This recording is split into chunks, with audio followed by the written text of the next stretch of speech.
જય સ્વામિનારાયણ. આજના દર્શન. જય વિઘ્ન વિનાયક દેવ. જય કષ્ટબંધન દેવ.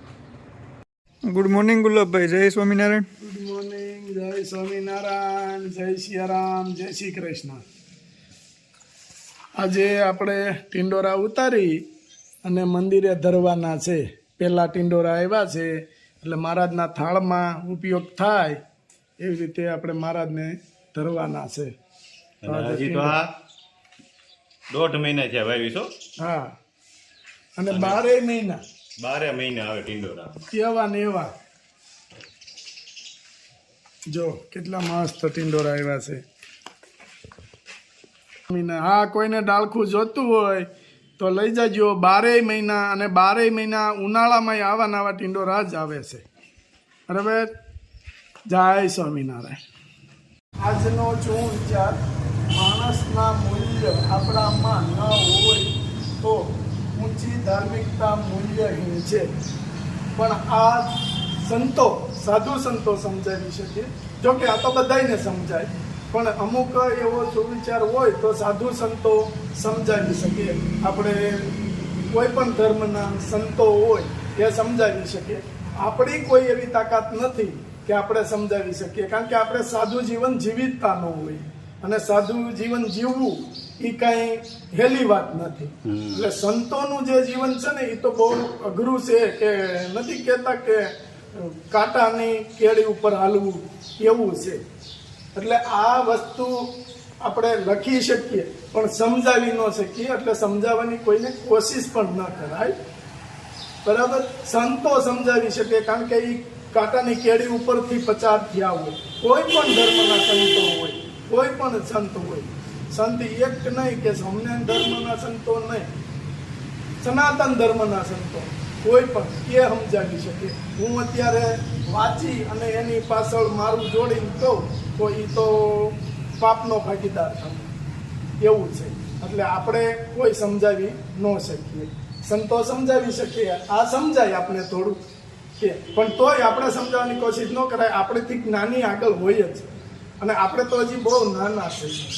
આપણેથી મોટા જ્ઞાની છે એને ખબર જ હોય બધાને. એટલે સુવિચાર બોલો પણ સમજાવો નહીં. બધાને સમજાય છે અત્યારે. જય સ્વામી. હા, વાડીએ જમાવો છે નાસ્તો. કેટલા દિવસ પાછા આવ્યા? મહિનો વયો ગયો. બકરચા પેર ગાંઠિયા લઈને ગયા હતા ને, પછી ફોન કર્યો તમે સૌ. ઘણો સમય વયો ગયો. હા, તો તમે કીધું ટ્રેક્ટર રાખું છું. મેં તો હવે ત્યાં ગાંઠિયા લઈને જાવી. બીજું એવું છે. પછી ત્યાં નો ખાધા, બરોબર. પછી અહીં ચાલુ કર્યા. જમાવટ કરી પણ એમ તો જમાવટ હો. ત્યાં કોઈ કેદી મોડું હોય આપણે. સમજો આપણે કેદી મોડું હોય. હા, મોહનભાઈ જામે છે ને, તો વાંધો નહીં.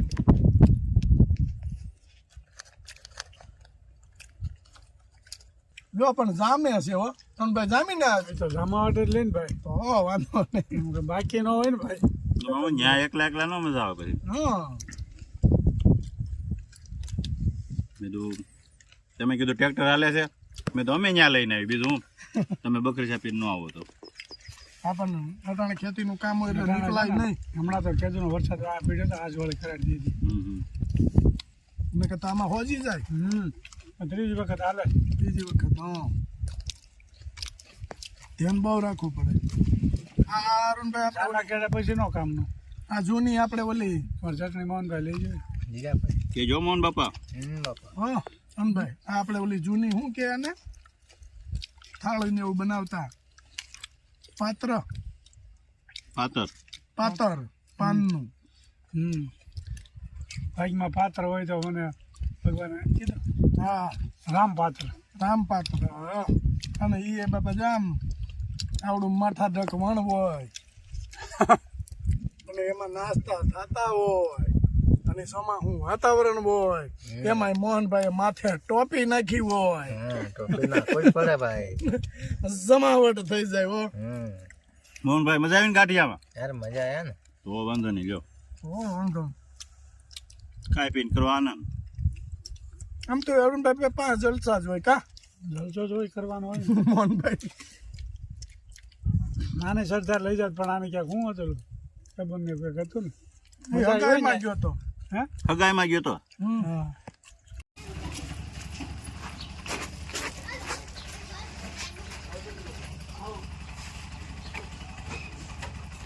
જય સ્વામિનારાયણ ગુલાબ જય સ્વામિનારાયણ.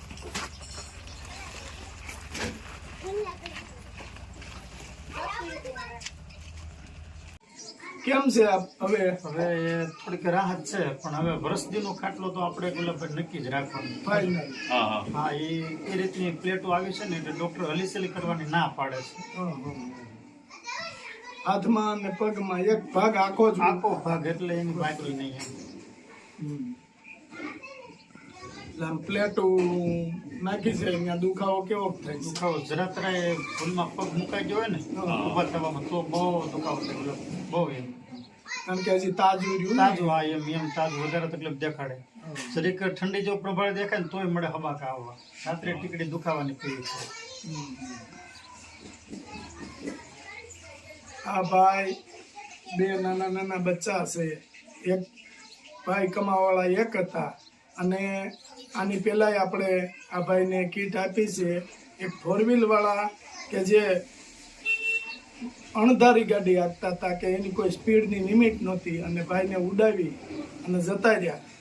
હજી સુધીમાં ભાઈ પતો નથી કે એ કોણ હતું. પણ આ લોકોને તો હવે નાના માણસો બિચારા એક ઉપર કમાણી હતી, કામમાં વાળા એક હોય અને આવો 1 વર્ષ દીનો ખાટલો છે. કઈ રીતે બચ્ચાને ખવડાવે, શું કરે? કારણ કે ધંધો એકદમ બંધ થઈ ગયો છે. એક ઝટકીમાં જ બંધ થઈ ગયો. કામે તો જઈએ કે કામે નહીં તો જઈએ કે નહીં. આમની આની આ સ્થિતિમાં ભાઈ છે. આની પેલા કીટ દેવા આવ્યા હતા ત્યારે આ બધા પાટા હતા. અત્યારે જો એ ભાઈને અહીંથી પાટા નીકળી ગયા છે અને પ્લેટો નાખેલી છે અહીંયા. આ બધી સ્ક્રૂ ને ઓપરેશન કરી કરી પ્લેટો નાખી છે. આખા પગમાં ડેમેજ છે અને એ હાથ ડેમેજ છે. આટલું બધું ભયંકર એક્સિડન્ટ હતું. જોવાવાળા એમ કહેતા હતા કે આ કેસ બસે જ નહીં એમ. હા આટલું જોરદાર એક્સિડન્ટ હતું. અને એને અમે કાલે પૂછવા આવ્યા હતા પણ આંખમાં પાણી આવી ગયું પણ માગી ન ગયા. કારણ કે આ તહેવાર આવે છે, બચ્ચાઓ નાના નાના બધે જે કંઈ બનતું હોય બચ્ચાઓને એમ થાય ને કે ભાઈ આ વસ્તુ અહીંયા બને છે અમારી ઘેરે નહીં. એટલે કાલે અમે પૂછવા આવ્યા. મેં કીધું જે હોય એ કયો તમ તારે. એ કે તકલીફ તો છે. મેં કીધું કાલ પૂગી જાય. એ કે તહેવાર પહેલા. મેં કીધું તહેવાર પહેલા પૂગી જાય. કારણ કે આ જન્માષ્ટમીનો તહેવાર છે અને જે કંઈ આ જેણે કોઈ આપ્યું છે કૃષ્ણ ભગવાનના તહેવાર ઉપર આપ્યું છે ને એ તહેવારને દી બચ્ચાના પેટમાં અનાજ જાહે કેવડા આશીર્વાદ મળશે એને. અને બે પાછા નાના છે ને ભણે આવો નાના અહીંયા આવો બેટા, બે આવો. જો આ બચ્ચા બે ભણે છે. આવડા છોકરા ક્યાં કમાવા જાય? બે નાના બે બે કેટલા નાના છે. તું હા. ચોથું ભણે છે ને એક છઠ્ઠું ભણે છઠ્ઠું ભણે છે. આ છોકરા બિચારા ક્યાં કમાવા જાય? અને અણધારી આવી પડી છે. કેમ છે સારું છે ને બરાબર. આમ મગજમાં કઈ ટેન્શન જેવું લાગે છે તને? તાર પપ્પાનું આવું થયું તો ટેન્શન ન લેવાય. તો હજી બહુ ઉંમર નાની છે. ભગવાન બધું કરી દે. જો ભગવાન બધું ખાવા પેટ આપ્યું છે તો ખાવાનું તો દેવું જ પડશે ને ભગવાનને. એટલે બહુ ટેન્શન નહીં લેવાનું. એ તો બધું થઈ જાય. રેડી? અને ભણવામાં ધ્યાન આપવાનું ખાસ. હો ખાસ ભણવામાં ધ્યાન આપજો. અને આપણે મગજમાં ટેન્શન નહીં લેવાનું. હવે આ તાર પપ્પાને જે ભગવાને દુઃખ આપ્યું હતું એની જગ્યાએ પાછું સામું પેટ આપ્યું છે તો ખાવાનું ભગવાન જ આપે છે ને. આપણે ટેન્શન નહીં લેવાનું. આપણે ખાસ ભણવામાં ધ્યાન રાખવાનું. બરાબર?